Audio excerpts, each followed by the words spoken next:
l'heure de la revanche a sonné. Il est plus que jamais l'heure de rétablir l'ordre et la discipline. L'ordre et la discipline se rétablit par là-bas. Ça, c'est mon chemin à Ornières. Ce qui fait que ce chemin, un chemin à la con, c'est principalement le fait que tu aies 2 ornières de tracteurs de chaque côté et une ornière de 2 roues au milieu.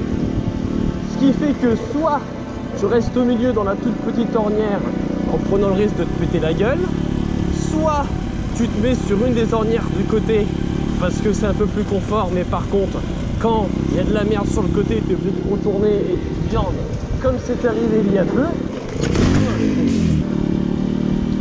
Donc c'est un cruel dilemme. Et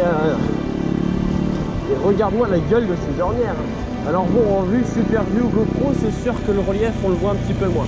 Mais je peux vous dire qu'il y a quand même de la belle... Oh, il y a même des trucs qui se sont cassés la gueule depuis hier. Il y a de la belle ornière. De l'ornière de qualité premium.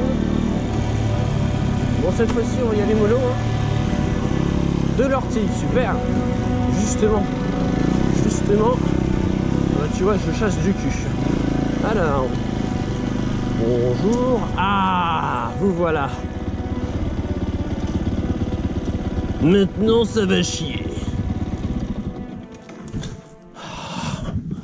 Je suis venu, hop, pour rétablir l'ordre et la discipline. Bon, on va décaler le cul de la bête comme ça. Hop, voilà. Alors, avec Dracoff et Arnaud, 2 dans les bois, pour du n'importe quoi. Qu'est-ce qui va se passer? Vous allez le découvrir dans un instant. Coucou toi. Oh, t'es pas toute neuve. Regarde ce que tu m'as fait. Fait une boule. Et moi je me suis viandé à peu près par là. Oui, parce que j'ai un morceau de ça dans ma plaque d'immatriculation. Je suis là. Alors. Voilà, tu l'as compris, on va s'amuser.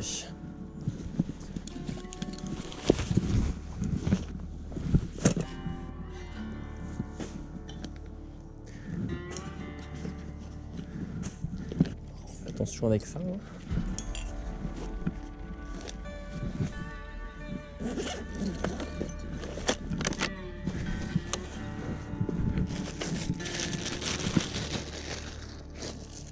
Et normalement on a à peu près tout. Alors, pro tips, astuce supplémentaire parce qu'on n'est pas radin chez Dracoff Corp. Ça, c'est de la menthe. Oh, ça sent très bon. Et surtout la menthe, il y a un truc qui est vachement sympa avec. Hop, t'en prends quelques feuilles. T'évites d'en perdre parce que c'est quand même pas mal. Tu la mâchonnes un peu. Et tu mets le sucre de la feuille sur les piqûres d'ortie. C'est radical. Garantie, hein, satisfait ou remboursé. Petit truc que j'ai découvert par hasard. Certainement qu'il y a des tutos sur internet qui en parlent. Mais je t'avoue que t'es... Bonjour la vache. Je t'avoue que t'es assez satisfait quand t'es dans la nature et que t'essaies plein de trucs et que ça marche. Et là tu te dis, bon, il y a de grandes chances que ça fonctionne pas parce que ça fait quand même plus de 24 heures. Mais alors, hop là. Bonjour et bienvenue dans ce tutoriel de Père Arnaud. Aujourd'hui, je vais vous montrer la recette de la soupe aux orties comme danta. Alors, on va commencer par récolter quelques petites feuilles. Alors, c'est super intéressant l'ortie, hein, parce que ça a plein de propriétés vachement chouettes. Alors, il me faut que des feuilles. Du coup, je vais essayer de cueillir des petites feuilles sans prendre trop le reste avec. Ça fera un petit peu du reste. Je viens me venger de l'infamie que j'ai vécue. Et accessoirement peut-être permettre aux prochains passants d'éviter de se faire avoir. Alors la feuille d'ortie, si ça vous intéresse, il y a des petits poils dessous avec une pointe en silice. Et c'est cette pointe en silice qui te rentre dans la peau et qui te fait bobo. Je crois que c'est celle-là qui m'a... Ou celle-là. Je pense que c'est celle-là. Bon, ça risque d'être assez long et fastidieux, mais c'est les petites Les petites pousses qui nous intéressent, c'est quand même à la limite. Excuse-moi. Enfin, quoique non, excuse-moi pas. Je les vois quasiment pas à l'œil nu, mais c'est vachement intéressant comme plante. Ça a plein de propriétés hyper bienfaisantes pour le corps. Et en fait, c'est comme une ampoule de médicaments. T'as un poil avec une pointe en silice, et quand la pointe en silice se pète, ça fait comme une ampoule en verre. Ça déverse le chaos, le désordre et l'indiscipline sous ta peau. Et après, ça fait bobo. Bon, en vrai, je me venge sur celle-là, mais quand on cuisine l'ortie, qu'on l'utilise pour ses différentes vertus, c'est plutôt les jeunes pousses qu'on cherche. Genre les petites feuilles que tu as au bout là, qui sont pas trop mal. C'est les plus petites, les plus menues. Faut pas se péter la gueule dans les orties, sinon après tu ressembles à une framboise. Oh, il y a même des murs. Je suis pas trop mûr, mais écoute. Oh, faut les nettoyer et tout, j'ai pas ce qu'il faut, j'ai pas envie de mûrir. T'as vu ce qu'il est vache quand même? À gauche t'as que de la ronce, à droite t'as que des orties. Et après ça vient parler d'égalité. Il y a encore du boulot hein. Bon. Oh, elle se cache les petites. Je vais me nourrir du désordre et de l'indiscipline. N'est-ce pas, El Jumper? Tremble car tu seras mon prochain repas. Bon, on est déjà pas trop mal comme ça. Moitié cuisine, moitié jardinage. On va déjà rincer un peu tout ça. Hop là.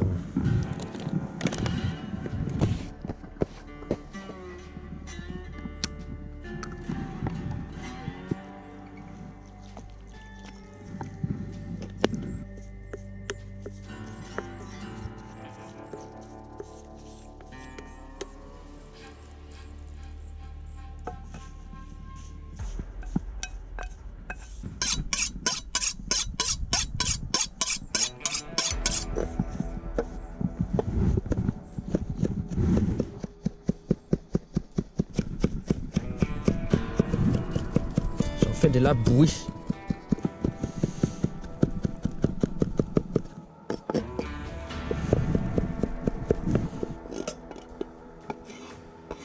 On va peut-être pas faire grand chose avec ça.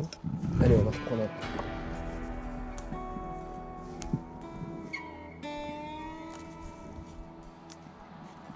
Bon, ça va être bon là, parce que sinon, je suis encore demain. Bon, ça va pas être une grosse soupe, hein, mais bon.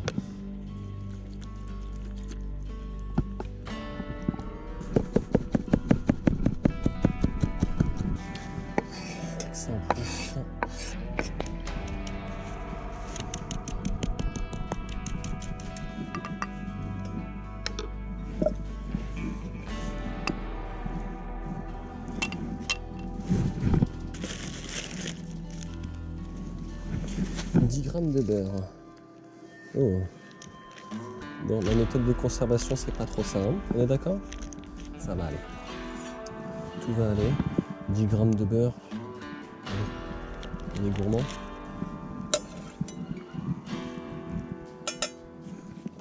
Soyons fous. Une petite crème d'ortie. Incorpore le tout.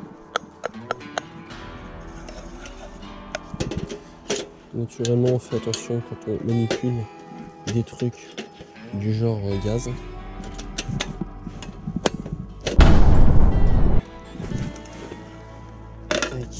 Oh, un orage approche.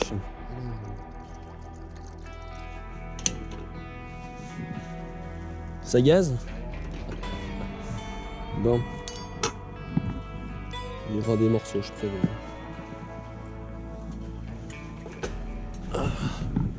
Bon, bah voilà. J'ai proposé le même concept que Silverel sur Discord, mais en vachement mieux, parce que ça va être vachement plus court. Les problématiques de société, la psychose dans notre société actuelle. Je proposais pareil des réflexions profondes sur l'existence et la société. Bah moi je suis pas tout à fait d'accord Silverel, même si je trouve que ce que tu dis a beaucoup de sens. Fondamentalement je pense que tout vient d'un seul point, c'est que l'homme est vachement con en fait. Voilà, c'est tout.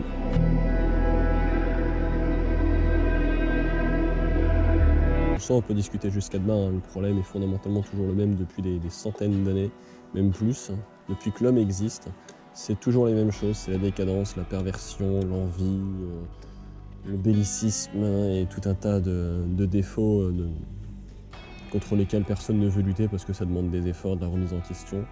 Et nécessairement, vu que personne ne veut se remettre en question et chercher des solutions concrètes, on se retrouve nécessairement toujours avec le même problème, le conflit, qui est généré toujours par les mêmes personnes.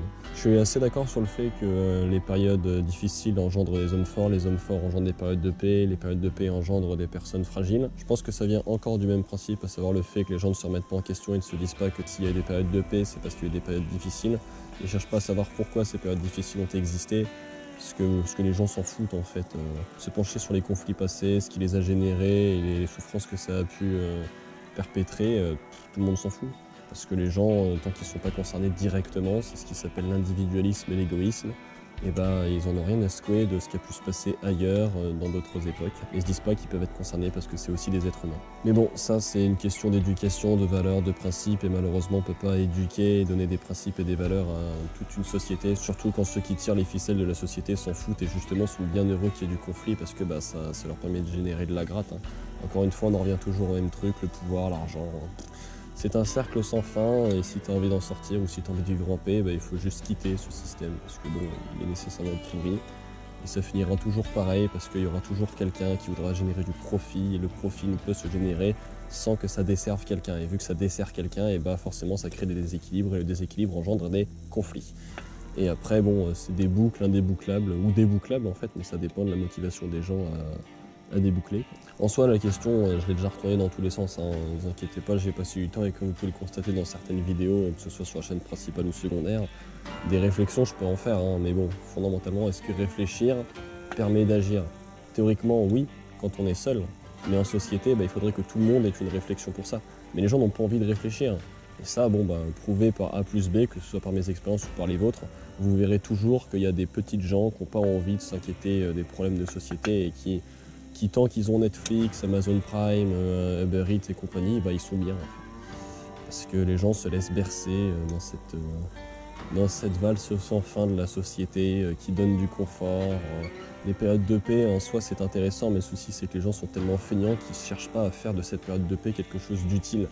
Vu que c'est une période de paix, les gens s'emmerdent, il y en a même qui chercheraient à avoir de la guerre et qui seraient contents d'avoir un conflit parce qu'il y en a qui disent un conflit relancerait l'économie mondiale et compagnie. Oui, c'est vrai, mais est-ce que c'est pas possible de faire autrement? Parce qu'au prix du sang, ça fait quand même cher payer relancer l'économie, peut-être revoir l'économie ou même peut-être revoir en fait individuellement son comportement. Parce que si les gens continuent de consommer indirectement, la consommation continue d'encourager le fonctionnement de cette société. Si les gens arrêtaient de consommer pendant une certaine période, si le monde entier arrêtait de consommer, tout se casserait la gueule. Nécessairement que les gens très riches, ceux qui se sont enrichis justement sur ce système de consommation, injecteraient leur propre argent dedans pour continuer de faire tourner le système. Mais combien de temps ça pourrait durer? Les gens sont tellement mal dans leur peau maintenant qu'ils sont en mode survie et ils vivent à travers des conneries, des dépendances, à travers des choses superficielles, à travers des images.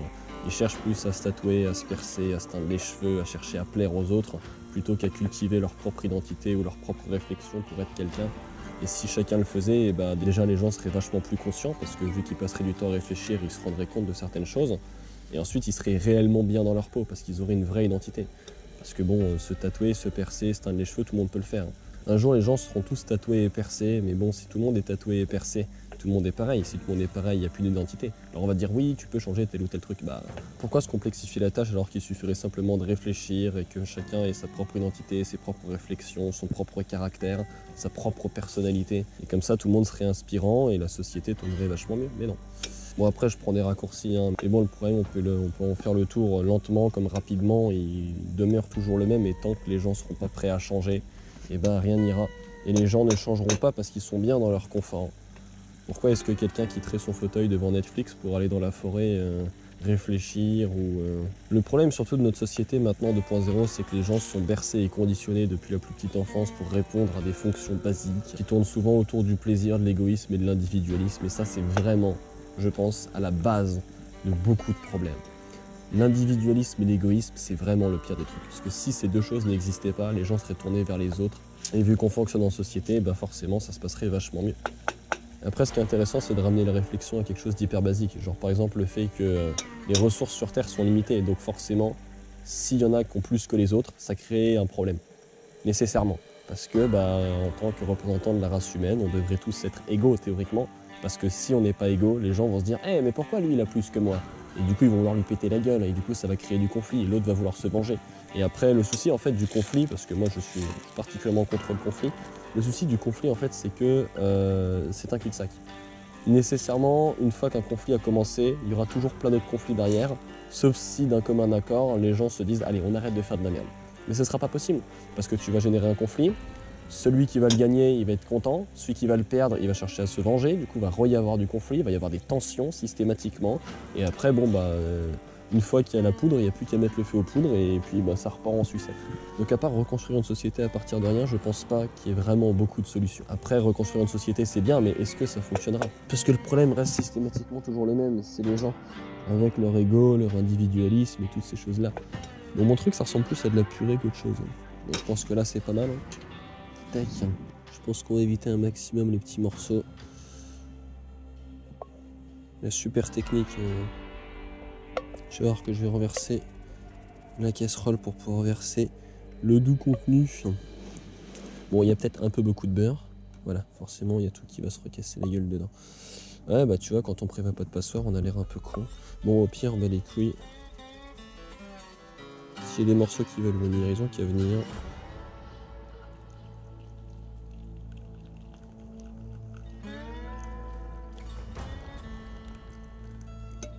Je me demande quel goût ça va avoir quand même. Bon, c'est un peu comme du thé en fait.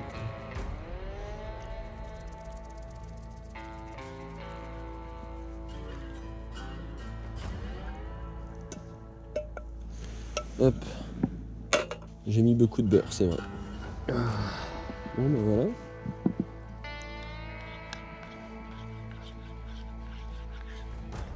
Bon, santé, hein. À vos petites sœurs disparues.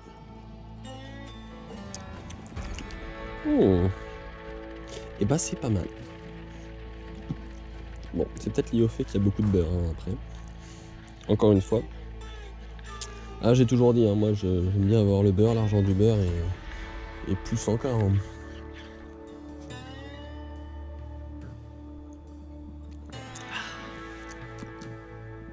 Ça a le goût d'une soupe à l'ortie. C'est pas mauvais. Je suis pas mécontent de pas avoir trop mis les morceaux, c'est bien, ça a bien... Bon, c'est vrai qu'il y a un petit fond jaune. Je sens vraiment qu'il y a de la matière grasse, mais c'est bien, c'est nutritif. Voilà. Une petite soupe faite avec les moyens du bord. Et c'est pas mal, du tout.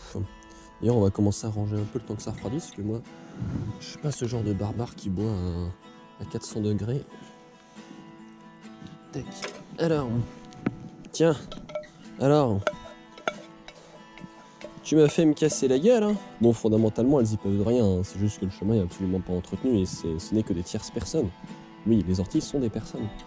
C'est plus simple en fait de se venger sur des tierces personnes. C'est un petit peu comme traîner les soldats d'une armée régulière dans un procès et les pendre pour crimes contre l'humanité, crimes de guerre, crimes contre la paix, alors que fondamentalement c'était juste des soldats d'une armée régulière. Et que du coup, les vraies personnes qui tiraient les ficelles s'en sont sorties.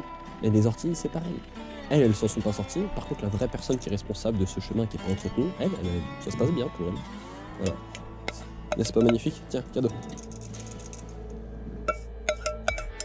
Voilà. Ton corps retourne à Aiwa. Enfin, la bouillie retourne à Aiwa plutôt. Et ah non, c'est pas ça. C'est la bouillie reste ici et ton esprit va à Aiwa. Oui, les orties ont un esprit aussi. Tiens, regarde. Parce que je suis un grand cuisinier. D'ailleurs, pour revenir à l'histoire de Père Oyarno, comment je sais que mes soupes elles sont bonnes? C'est Bogan qui les goûte toutes. Antoine!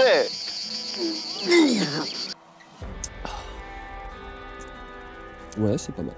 C'est pas mal du tout.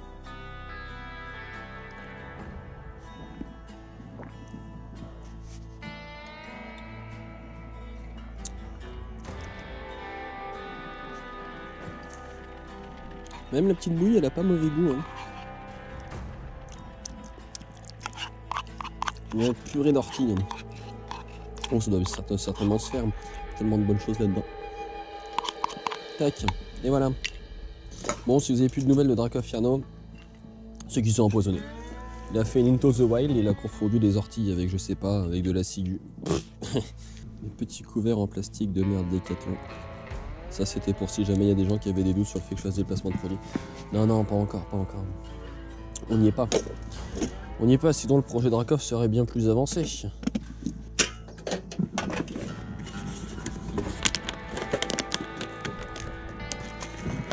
Tiens, regarde. Tactical. Je me pose une question.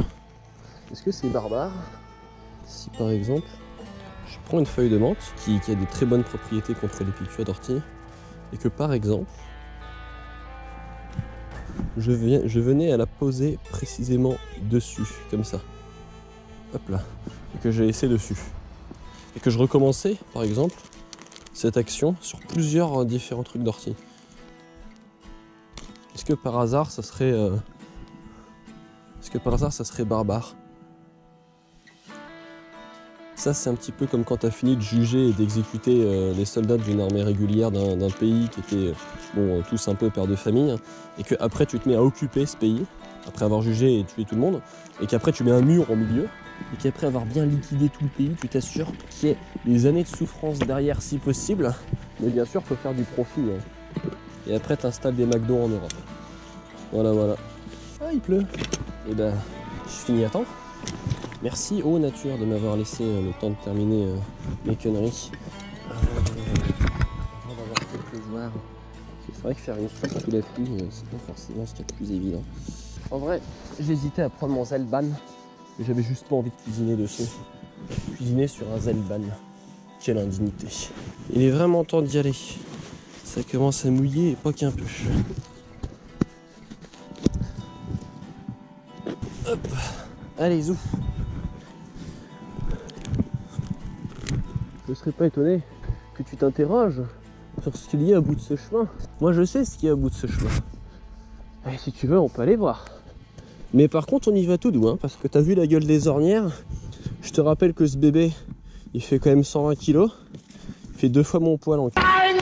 C'est pour ça que je laisse avec un sac à dos.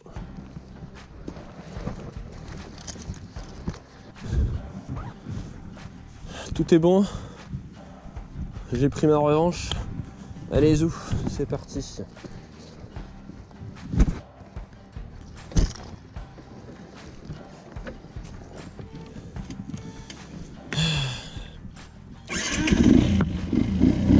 Bon, on va aller voir ce qu'il y a. Allez zou. Doucement on a dit, hein. Bon alors, est-ce que ça valait le détour? Ouais, le chemin il est vraiment merdique.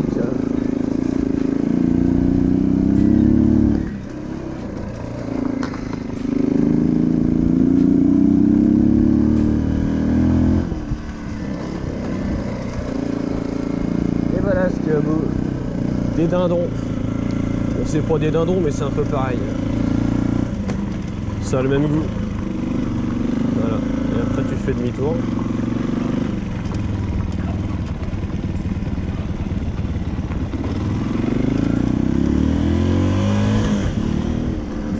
Essaye de pas te viander au retour si possible. Ah, il y a un lac, j'avais pas vu. J'avais jamais vu qu'il y avait un lac. Voilà, j'aurais pu avoir de l'eau ici. J'aurais pu faire ma vaisselle dedans. Enfin, pas vu la gueule du lac. Franchement, autant lécher le sol, t'auras moins de maladies. Bon bah, salut et sans rancune, hein. Allez, ciao. C'est quand tu penses que t'en as fini, que t'en as pas fini. Regarde là-bas, t'as vu? Il y a une petite bestiole, un petit chevreuil. Je sais pas si vous avez pu le voir, j'espère. Mais bon, avec ma caméra de merde, c'est possible que je n'ai pas vu grand chose. Bon bah voilà, hein, l'ordre et la discipline a été rétabli. Moi je rentre chez moi, dans mon bunker, et on se retrouve sur Discord. Allez, salut. Je roule comme un vieux. C'est bien aussi de se balader. Pendant longtemps je faisais de l'enduro, je montais aux arbres et tout, c'était sympa, mais en fait je me rends compte que finalement je profitais absolument pas du paysage. Et clairement j'avais rien compris. Alors c'est sûr, oui, l'adrénaline, tout ça, quand tu t'emmerdes dans la vie, t'es content parce que ça te donne l'impression, une impression de puissance, des trucs à la con. Mais ça en vrai, quand t'as fait le tour, tu te rends compte que tu n'en as pas besoin du tout. Suivez les précieux conseils de Dragov Tierno parce qu'il y est passé et il peut vous dire que ça fait mal. Là, ça me fait penser à un truc. Est-ce que vous savez pourquoi en enduro on se met beaucoup debout sur les motos?